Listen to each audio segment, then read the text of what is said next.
মই আপোনালোকক স্বাগতম জনাইছো। দৰ্শকৰ আজি মই আপোনালোকৰ ওচৰলৈ অসমৰ লগতে দেশ বিদেশৰ বিভিন্ন ধৰণৰ খবৰ লৈ আহিছো। খবৰকেইটা খুবেই গুৰুত্বপূৰ্ণ, গতিকে ভিডিঅ'টো অলপো স্কিপ নকৰাকৈ শেষলৈ চাই যাব। নিতৌ এনে ধৰণৰ খবৰ পাই থাকিবলৈ আমাৰ চেনেলটো ছাবস্ক্ৰাইব কৰি ৰাখিব আৰু এটা কৰি লাইক কৰি আমাক উৎসাহিত কৰিব। আহক এতিয়া আমি ভিডিঅ'টো আৰম্ভ কৰোঁ। এই মুহূৰ্তৰ কেইটামান গুৰুত্বপূৰ্ণ খবৰ। ৰেল দুৰ্ঘটনাত মৃত্যু হোৱা লোকৰ পৰিয়ালে লাভ কৰিব 10 লাখ টকা।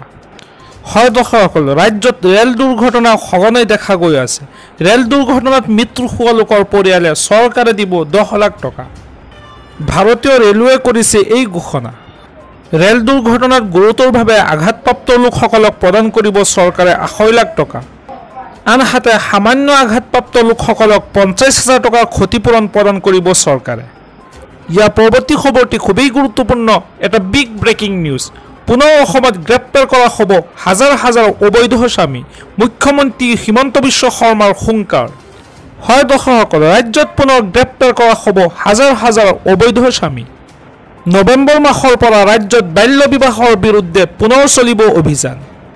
অসম আৰক্ষীক মুখ্যমন্ত্ৰী হিমন্ত বিশ্ব শৰ্মাৰ বিশেষ নিৰ্দেশ। বাল্য বিবাহ অসমত ৰোধ হ'বই লাগিব বুলি মন্তব্য কৰিছে মুখ্যমন্ত্ৰীজনে। হঠাতে মুখ্যমন্ত্ৰী ডক্টৰ হিমন্ত বিশ্ব শৰ্মাৰ ডাঙৰ ঘোষণা। কম বয়সতে বিবাহ কৰোৱা বা বিয়া দিয়াসকলৰ বিৰুদ্ধে কঠোৰ হ'ব চৰকাৰ। ইতিমধ্যে বাল্য বিবাহ ৰোধৰ ক্ষেত্ৰত দেশৰ ভিতৰত প্ৰথম স্থান লাভ কৰিছে অসমে। অসম চৰকাৰে লোৱা পদক্ষেপৰ বাবেই ৰাজ্যত 81% হ্ৰাস পাইছে বাল্য বিবাহৰ ঘটনা। এইদৰে মন্তব্য কৰা দেখা গৈছে মুখ্যমন্ত্ৰী ডক্টৰ হিমন্ত বিশ্ব শৰ্মাই। ইয়াৰ পৰৱৰ্তী খবৰটি খুবেই গুৰুত্বপূৰ্ণ, এটা বিগ ব্ৰেকিং নিউজ। মাহিলী 10,000 টকা লাভ কৰিব যুৱকসকলে। ৰাজ্যত এইবাৰ মহিলাসকলৰ লগতে পুৰুষসকলেও লাভ কৰিব চৰকাৰী ধন। এক নতুন আঁচনি আনিছে চৰকাৰে। শিক্ষিত যুৱকসকলক মাহিলী 10,000 টকাকৈ দিব চৰকাৰে। মহিলাসকলৰ লগতে যুৱকসকলৰ বাবে ৰাজ্য চৰকাৰৰ বিশেষ আঁচনি। স্নাতকৰ ছাত্ৰসকলক মাহে 10,000 টকা প্ৰদান কৰিব চৰকাৰে। বিধানসভা নিৰ্বাচনৰ পূৰ্বে মহাৰাষ্ট্ৰ চৰকাৰৰ ডাঙৰ ঘোষণা। এই আঁচনিৰ জৰিয়তে শিক্ষিত যুৱকসকলক চৰকাৰে প্ৰতিমাহে 10,000কৈ টকা আগবঢ়াব। একনাথ সিন্ধে চৰকাৰে আৰম্ভ কৰিব লাডলা ভাই আঁচনি। আজি এইদৰে বিশদ ঘোষণা কৰিছে একনাথ সিন্ধে চৰকাৰে। আজি মই পৰৱৰ্তী খবৰটো এটা গুৰুত্বপূৰ্ণ খবৰ, এটা বিগ ব্ৰেকিং নিউজ। কাইলৈ পৰ্যন্ত অব্যাহত থাকিব ধুমুহা বৰষুণ।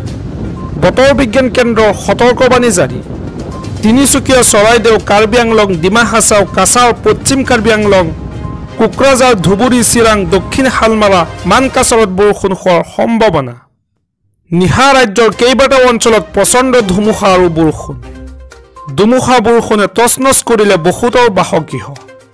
ৰাজপথত প্ৰকাণ্ড গছ পাকৰি ব্যাহত হৈ পৰিছে যাতায়াত ব্যৱস্থা, বিদ্যুৎ সেৱা।